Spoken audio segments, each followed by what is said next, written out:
beloved Boss Mike Cervera.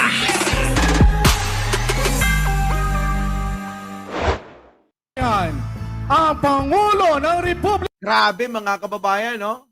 Sa Bicol, pinutakte. Ha? Oy, baka nakakalimutan nyo. Ha? Baka nakakalimutan nyo eto grupo at teritoryo nila Argo. Di ba? Di ba Argo? Teritoryo nyo to? Oo, teritoryo nila Argo yan. Yang alin, Bicol. Oh, si Argo ho, ano ho yan? Ipinklawan. Oh, sige tuloy. Mga kababayan, ang Pangulo ng Republika ng Pilipinas, Naku. His Excellency Ferdinand Romualdez Marcos Jr. Ako po, sakit-sakit. Ang sakit nito mga kababayan kapag ka nakikita ng mga DDS yan. Oh, di ba? Oh, tuloy. Ay, grabe. Mga kababayan. Maraming salamat po. Daming tao. Di ba? Napakaraming tao. Oh, sige tuloy. Anong sabi ni Andrew E? Labing Anong sabi ni Andrew E? Oh, sige tuloy. dalawa! Labing dalawa. Labing dalawa! Labing dalawa. Para sa Para sa magandang hapon po sa inyong Oh, lahat. diba? Good afternoon po, Bicol. Bicol yan, mga kababayan, binanggit na. Baka sabihin nyo na naman, ninakaw ko na naman sa iba to, ha? Bicol ang binanggit ni Pangulo. Walang iba, ha? Baka alam nyo kasi, hindi natin ugali kumuha ng mga bidyong luma. Ang gumagawa ng mga kababayan, DDS lang. Bakit ho? Wala silang maipakita na maraming tao sa mga rally nila. Kaya eto na, kita nyo naman. Ha? Kailan pa sila nag-rally? Ha? Na may mga tao? Doon sa Cebu, nagkaroon naman ng 3,000. Pero inangkin nila yung concert ng sikat na banda. Pinalabas nilang kanila. Tapos mga kababayan, yung Kalamba, pag magrarally sila, laging napupurnada. Eh bakit kanyo mapupurnada mga kababayan at bakit nila itutuloy? Eh wala namang taong pupunta. Mas maganda na naikan sila kaysa ituloy nila. Eh bakit pag tinuloy nila? Eh mga kababayan, pag tinuloy nila, tatatlong lang yung pupunta. Wala nang natira. Mga kababayan, mismong taga-suporta nila, ayaw nang pumunta. Dinuin ninyo, magrarally sila. Anong mangyayari? Kakansilahin. Bakit? Kasi nga walang taong pupunta. Minsan nagrally sila, 13 lang. Nandun pa si Sara. Ano nangyari mga kababayan? Imbis na sa entablado pumunta si Sara, pumunta na lang saan sa baryo. O imbis na doon saan? Doon sa City Hall, Mangampanya.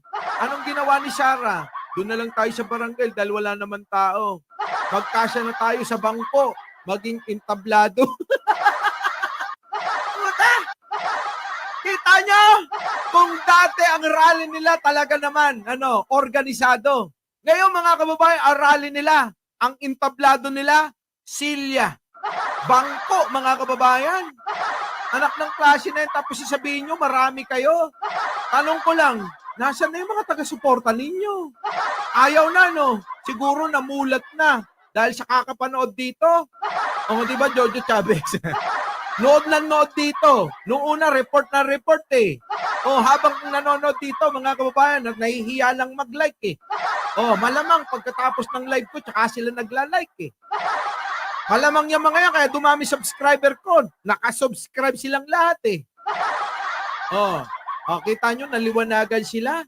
Ganun dapat, mga kababayan. Example na lang, si Argo. O. Di ba, Argo? O, kita nyo? Si Argo, kita nyo naman, atapang tao. Kahit binabash dito, aba, nandiyan pa rin, komento ng komento. Ibang klase, no? Oh, pero mga kababayan, ito ang punto ko. Wala nang panalo. Ang alin? Ang grupo ni Digunyo. Wala na ho. Ay bakit ho? Ay kitang-kita nyo naman, sa dami pa lang ng tao mga kababayan, sa lahat ng puntahan ni Pangulong Bongbong Marcos natin. Aba, Talaga namang grabe ang tao eh. Hindi mahulugan ng buhangin. Hindi karayom, buhangin. Pag hinulog mo yung buhangin, diretso sa ulo ng mga tao eh. Walang pagsisiksikan eh. Ganon, karami ang tao. Oh, pag malaki nyo naman, yung kay Digunyo. Sige, tuloy. Mga kababayan, ang Pangulo ng Republika ng Pilipinas, His Excellency Ferdinand Romualdez Marcos Jr.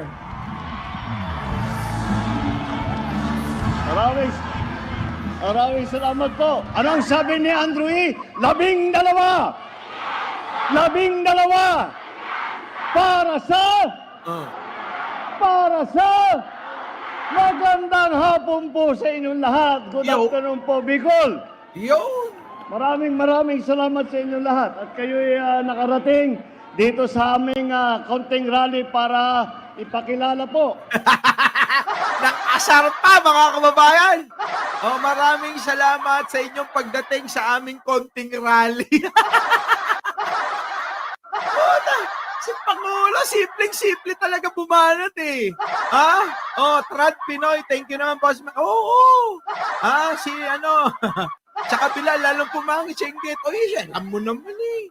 Hayaan mo na yun, bigyan na lang natin ng ating produkto, pampaputi. Pakisabi, bumili sa akin, umorder ha. Baka sakali.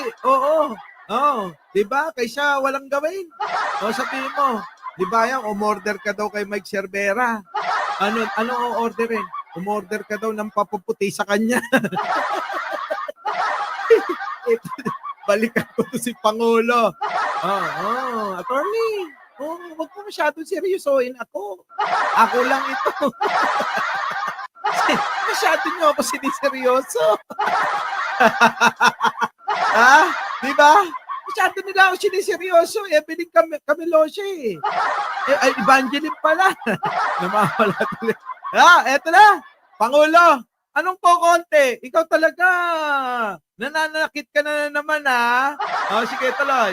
Konti lang daw eh.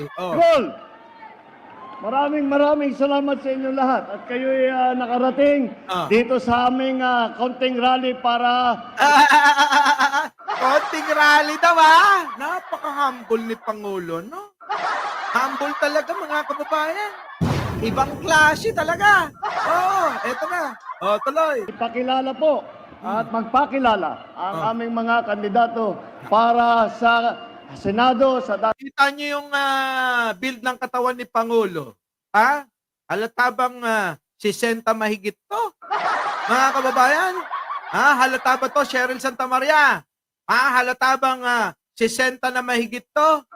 Mga kababayan, kung hindi ako nagkakamali, 3 taon lang tanda sa akin nito.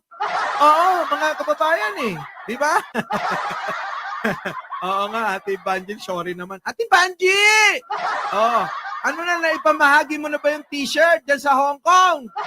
Yung mga walang t-shirt, tingin kayo kay Ate Evangeline, nasa kanya lahat yung isang maleta.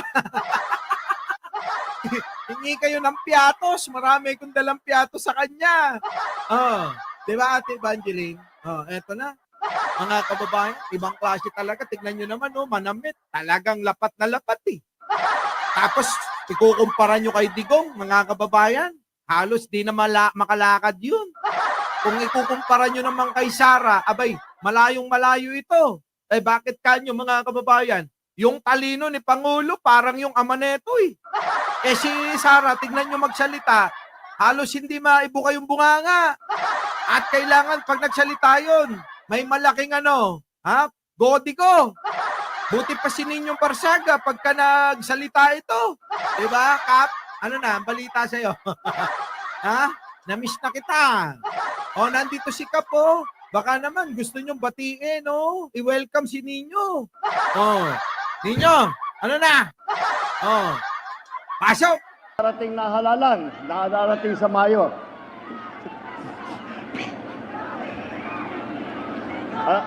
Pinagtatawanan lang kayo! Si Presidente, alam nyo, ibang klase rin to, bumanat, Simpleng-simple pero nakakasakit Ganon, mga kababayan, ang banat nito, parang ako. Ha? Nandiyan ka ba sa Bicol? Sumama ka ba sa rally? Kaya siguro dumami tao, marami na naman nagpa-picture sa'yo. Oh, sige, tuloy.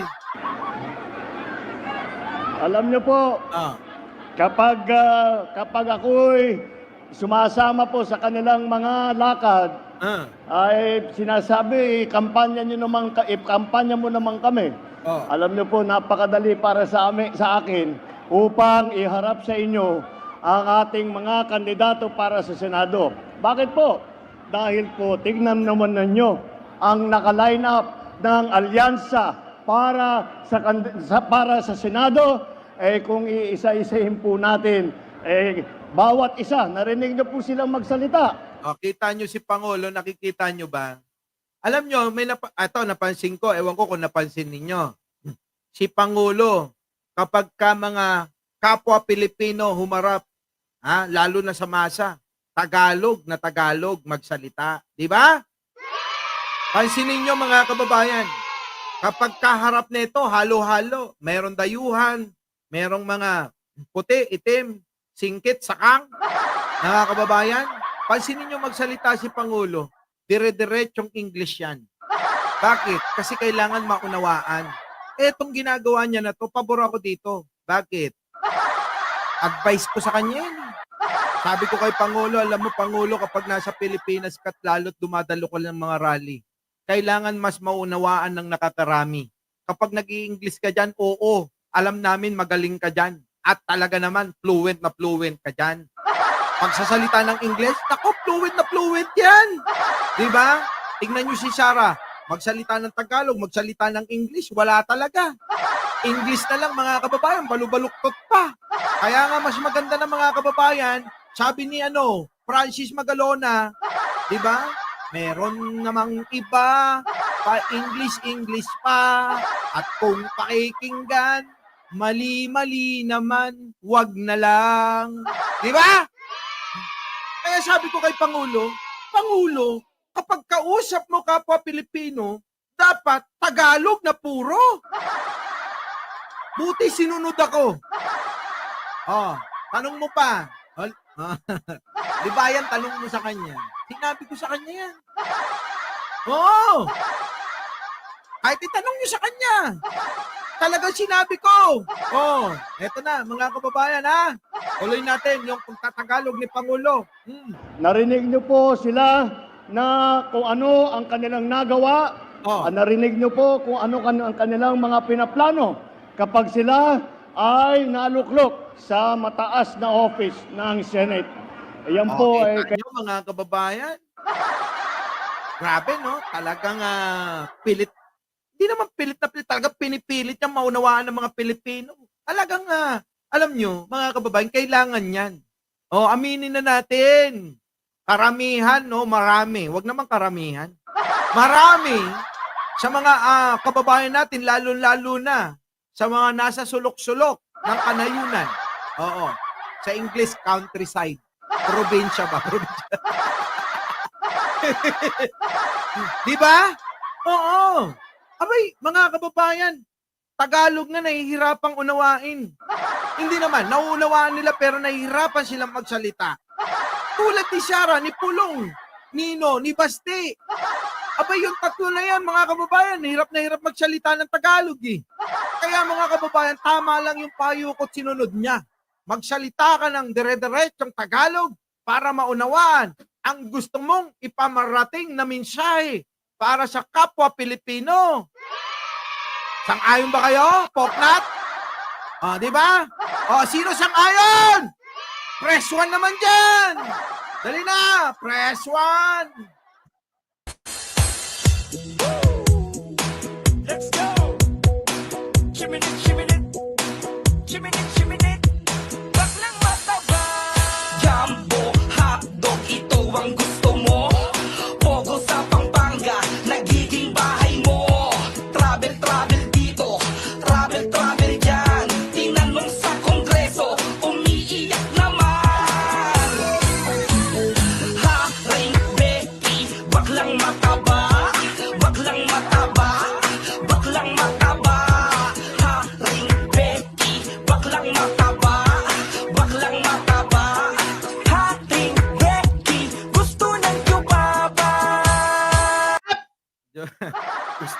Papa talaga. Di po ba mga kababayan, alam nyo, tama po yun. Bakit ho? Hindi ho mahalaga kung anong klaseng lingwahe ang gagamitin natin. Ang mahalaga ho, yung laman ng mensahe na ipararating. Ganun po yun mga kababayan. Yung mensahe na ipaparating natin sa ating mga tagapakinig, sa ating mga kababayan, para mas lalo nilang maunawaan ang ating kagustuhan. Kagustuhan na pagbabago, kagustuhan na iangat natin ang ating bansang ito na nilugmok ni Digunyo. Mga kababayan, nako. Di ba? Mahalagang-mahalaga yan. Yung mensahe na maunawaan ng taong bayan. Si Digong, pansinin nyo, puro ano sinasabi? Puro mura lang ng mura. Kita nyo, naunawaan ng tao yung mura. Lahat na ng mga Pilipino nagmumura. Pansinin nyo mga vlogger nila, mula kay Maharlika hanggang sa pinakakuting na vlogger nila. Abay, walang ginawa sa mga salita nila, kundi puro mura. Mura dito, mura doon.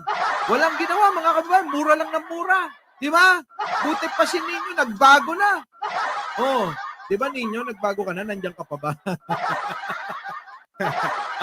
Tuloy na natin. Mr. President, pasok! At isa-isa, sasabihin natin, madaling sabihin, dekalidad po itong mga ating mga kandidato. Pag pinagsama mo, halos ito na yung dream team. Kung tatawag... Wait. Ito, ito na mga kababayan ha. Hop. Pasok. Sa politika, ito na yung dream team para sa Senado. Kaya po ay nais namin muli na iharap sa inyo ang ating mga kandidato ng alyansa. Kung pupunahin po ninyo, ang kadalasan kapag may kampanya... Ano ba yun, Kapatid TV? Boss Mike, anong title ng kanta? Alin pang kanta? Sige tuloy. Mr. President. Lahat po ng mga kandidato, isa lang ang suot na kulay. Correct. Kung titignan nyo po kami, ay iba-iba po ang aming suot. Dahil po, iba-iba po ang pinanggalingan namin ng mga political party. Yan, iba-iba po ang partidong pinagmulan ng mga kandidato ni Pangulo, kaya ito ay tinawag na Alyansa para sa Bagong Pilipinas. Para maunawaan ng iba, mga kababayan. Kasi yung iba hindi nila alam, basta alam nila kasama ni Pangulo, isang partido. Nagkakamali kayo. Itong alyansa, mga kababayan, ito'y nabuo sa pamamagitan ng iba't ibang partido. Partido, mga kababayan, political party, sabi nga ni Pangulo. Tuloy. Kaya po natawag po kami na alyansa. Dahil po, kahit na lahat po tayo ay may sariling pananaw sa mga sitwasyon sa ating minamahal na Pilipinas. Correct. Lahat sa atin ay may sariling pananaw kung ano ang mga solusyon para sa Pilipinas. Correct. Ngunit, tayong lahat, bawat Pilipinong nagmamahal sa kanyang kapwa Pilipino, Correct. pare-parehong iniisip, kailangan nating tulungan at pagandahin ang buhay ng bawat Pilipino. Kailangan natin pagandahin ang Pilipinas. Kita nyo, ibig sabihin ni Pangulo, mga kababayan, bawat Pilipino may obligasyon para tumulong sa bansang ito. Hindi lang si Pangulong Bongbong ang kikilos. Kung hindi, kasama tayo. Mga kababayan, ang hirap naman yan. Dahil siya presidente, bahala na siya dyan. Mga kababayan, bawat tao sa bansang ito ay mayroong obligasyon para gawin ang kanyang partisipasyon sa ikakaangat ng bansang ito.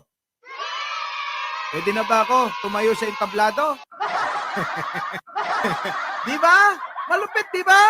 Tuloy. Kaya naman po, nagkaroon po tayo ng alyansa na nanggaling po sa iba't ibang mga political party. Correct. Dahil sa kanilang pag-iisip, sa kanilang hangarin, ay makabuti, makatulong, at kahit na sino ang tutulong na magpakapit bisig po sa amin, ay sinasama po namin para isama po natin sa pagtulong sa pagpapaganda ng buhay ninyo. O, kita nyo mga kababayan? Ang ibig sabihin ni Pangulo, lahat ng sumama at mga sumusuporta kay Pangulong Bongbong Marcos, 10 ng kanyang alyansa, ng mga kandidato. Kasama po kayo. Hindi po, sa sarap lang. Kailangan po mga kababayan kasama tayo sa proseso. Dapat dadaanan natin ang mahirap na proseso para makamit natin ang ginhawa at tagumpay para sa ating inang bayan. Ganun po ang ibig sabihin ng ating Pangulo. Kaya yung mga hindi makagets, hindi makakuha at hindi makaunawa ng sinasabi niya, tandaan nyo mga mangmang yan. Talay! Para sa pagbibigay ng trabaho, para sa pagpapaganda ng inyong pag-alaga sa inyong kalusugan. Correct! Pinag-exercise pa kayo ni Senator Pia. diba? Tignan nyo, hanggang sa rally pa lang meron na siyang nagawa na health para sa inyong lahat. Ito po ang ating kaya Kita nyo, pinagmalaki na ni Pangulo ang mga nagawa ng mga kanyang kandidato. Tanungin nyo naman doon sa kabila kung meron silang nagawa. Kaya alam nyo mga kababayan, ang mga tao mulat na. Ayaw na talaga ng mga mambobola. Mambobola? Nako, ang partido ni Digong, mismong si Digong, mambobola yan. Kita nyo naman ang ginawa niyan. Sa atin, binola lang tayo ng binola. Tapos ano nangyari? Wala naman tayong napala. Lalo tayong nalugmok sa hirap. Isa na dyan. Yung binaon tayo sa napakalaking utang. Diba? Tuloy. Si Pangulo ngayon, nagbabayad. po ay madali pong masabi na kami po ay ang tunay na alyansa na nagsama upang pagandahin, upang tumulong, upang magserbisyo sa taong bayan. Yun ang maganda. Nagkaisa ang alyansa kasama si Pangulo para sa ikauunlad. Sama-samang tutulong. Tutulong para paunlarin ang bansang ito. Nako po. Ano kayo sasabihin ni Digong? Si Digong sasabihin ng putang ina. Patayin na lang natin yung mga 15 senador na yan. Walang masabi si Digong papatay na lang. Ano po? Ganun na lang lagi sinasabi niya. Pag walang nasasabi si Digong, patayin na lang natin yan. Pasabugin na lang natin si Dado. Puta, mga kababayan, ganyan lagi ang Di ba? Ganyan lagi yung mga bukang bibig ni Digunyo. Tuloy. Mga kababayan, malinaw po ang direksyon ng aming grupo ng alyansa na ito. Malinaw po malinaw na malinaw. Ito ay para sa kaunlaran. Yan, para sa kaunlaran. Kaya po nabuo ang alyansa ay para sa kaunlaran. Para sa kapayapaan. Para sa kapayapaan. Daniel Dumasigo, shoutout sa iyo. Ito na. At hindi para ito sa pag-aaway-away. Yun! Opo, dapat matapos na. Alam nyo mga kababayan, yung pag-aaway-away ng malalaking mga partido sa ating bansa, pinagkakakitaan ng mga vlogger yan. Sa totoo lang, ibibisto ko na. Mas gusto nila na may hindi nagkakaunawaan at nag-aaway-away. Tandaan nyo yan. Opo, ako'y magiging masaya pag nagkasundo-sundoan lahat Pero mga kababayan, yung iba, naku, gustong-gusto nila, may content na naman tayo. May content na naman tayo, si ganito. Naku, sinabi, si ganyan. Ganito raw siya. Kita nyo? Kayo naman, dahil mga chismoso at chismosa kayo, aminin nyo na. Ayun, pinapanood ninyo. Kaya anong ginagawa nila?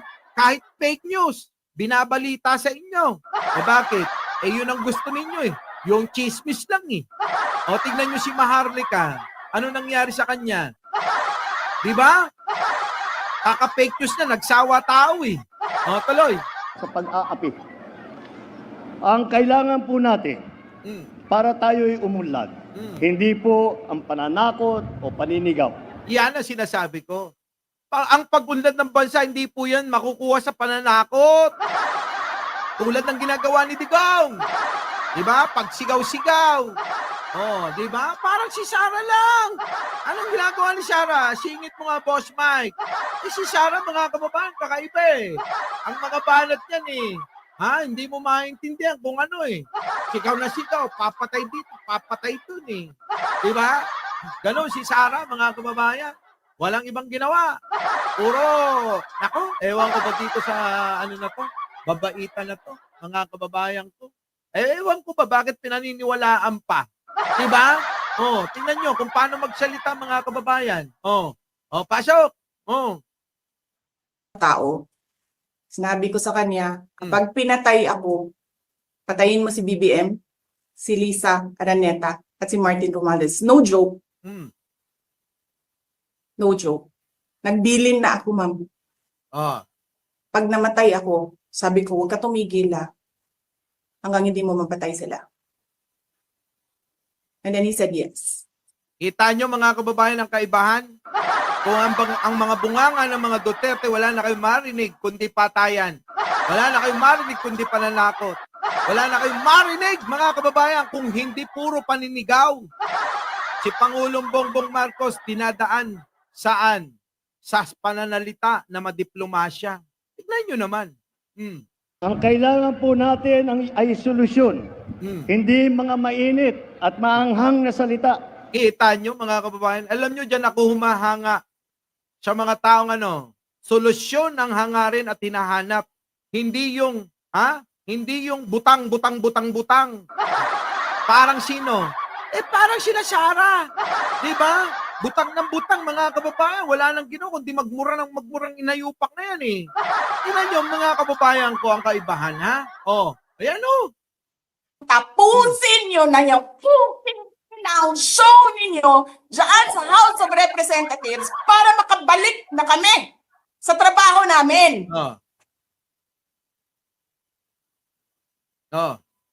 O, dali na. Naghang ka na. Bilisan mo! Naghang na ho, mga kababayan, no? Tapos ganyan, Ano? ang gagawin ninyo sa amin Ano? dahil hindi kami sumusunod sa inyo, No? dahil ayaw na namin tumulong sa inyo. Hindi. Ano tumulong? Dahil ayaw na ninyo sumunod doon sa Quadcom yan. Kaya kayo, iniimbestigahan dahil nga maraming mga mga discrepancy sa mga confidential fund ninyo at iba pang mga pondo na hindi nyo maipaliwanag tapos nanggigigil kayo. Sabi tuloy ni David Ramirez, yan ba ang haharap sa mga world leader? Naku, paano to itatapat? Wala ho, hindi nga to makapagsalita.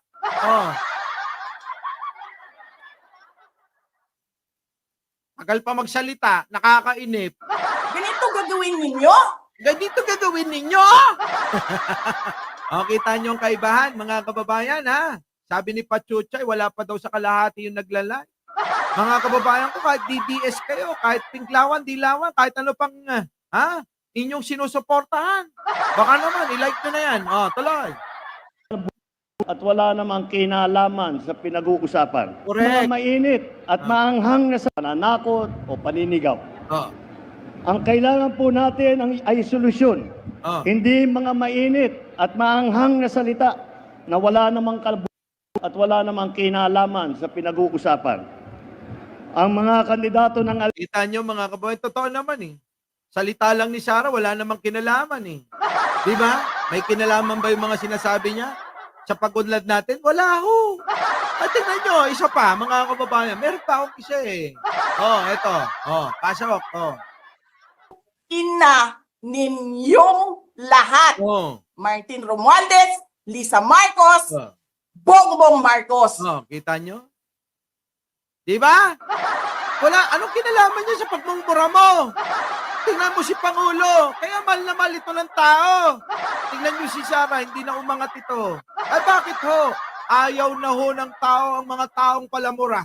Dahil alam nyo naman ang mga Pilipino, religyoso talaga. Di ba? Kaya ngayon mga kababayan, nag-iba na. Kung ang kanilang mga tinitignan ay yung nagmamatapang, hindi na.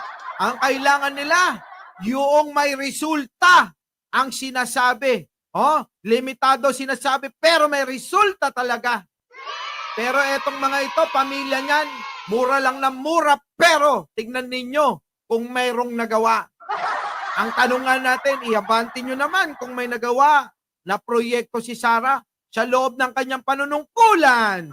Di ba? Wala naman, di ba, Nixon Duray? Wala silang may pakita. Pero yung tao na todo, trabaho, proyekto rito, proyekto ron. Di ba? Tulay dito, tulay doon, kalsada rito, kalsada doon. Tulong sa mga tao doon, tulong sa mga tao rito. Nako, mga kababayan. Tapos magtataka pa kayo kung bakit si Pangulo mahal ng tao. Abay, nasaan na yung ano ninyo? Katinuan ninyo. Kapataguyod ng interes at kapakanan ng bawat Pilipino. Correct. Ipaglalaban ang ating soberanya at Naman. karapatan sa pamamagitan ng diplomasya. Hindi Kita nyo? Ipaglalaban ang ating mga teritoryo, ang ating mga karapatan. Saan? Sa madiplomasyang paraan. Hindi ho yung tulad ng sinasabi ng mga kampo ni Digong na gera. Makikipag-gera tayo. Makikipag-away tayo. Ganon lagi mga kababayan eh. Anong klaseng pag-iisip yan, Digong? Kaya yung mga tao, tinakot nila. Kaya yung iba, akala magkakagera. Ayun mga kababayan, matatapos na ang termino ni Pangulo, wala pa rin nangyayaring gera. Di ba? Sige tuloy. po natin isusuko ni 1 pulgada ng ating at hindi tayo Kita nyo, hindi natin isusuko ang kahit 1 pulgada na ating teritoryo. Kita nyo? Ipaglalaban natin. Kaya nga, pumunta sila Mike Cervera sa China. Pinagsigawan nila atin ang West Philippine Sea. Ayan, maliwanag na yan na talagang atin yan. Ay, marami na naman ang mangingangi. Tuloy. Kalma. Baby, kalma.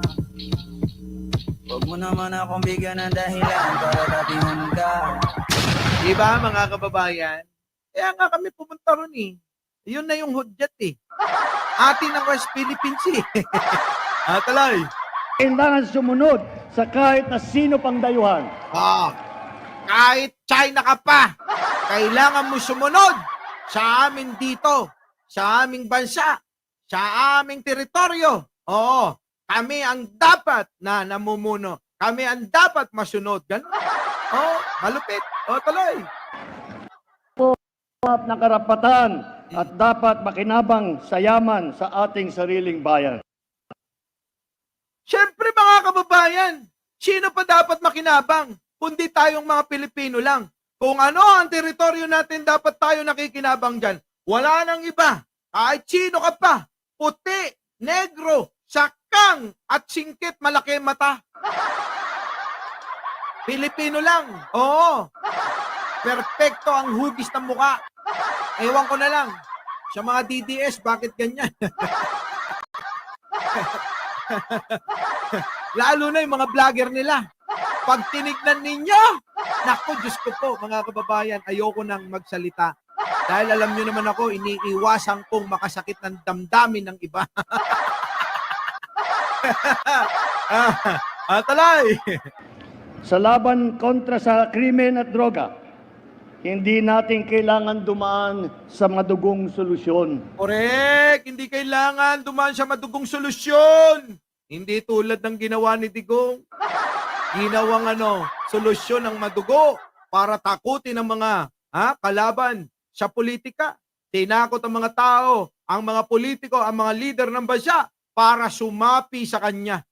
Kaya ngayon ang nangyari mga kababayan, namulat. Nung mawala si Digong, biglang iniwan, nilayasan, tumalon, sumama sa totoong may malasakit sa bansang ito at sa ating mamamayan. Sino po yan? Wala na pong iba, kundi si Pangulong Bongbong Marcos lang. Diba? Tara! Sabi rito ni Kyoto, Boss Mike, kilala mo ba si Xiaomi 8? Oo. Yan yung ginamit ni Sarah. Parang makakulimbat ng pera. Alay! Wala kaming paniniwala na ang solusyon sa krimen at sa droga ay ang pumatay ng libo-libong Pilipino. Kita nyo mga kababayan? Ulitin ko lang yung lagi kong sinasabi. Tapos na ho! Ang alin? Ang ira na kapag nakapatay ka, pinapalakpakan.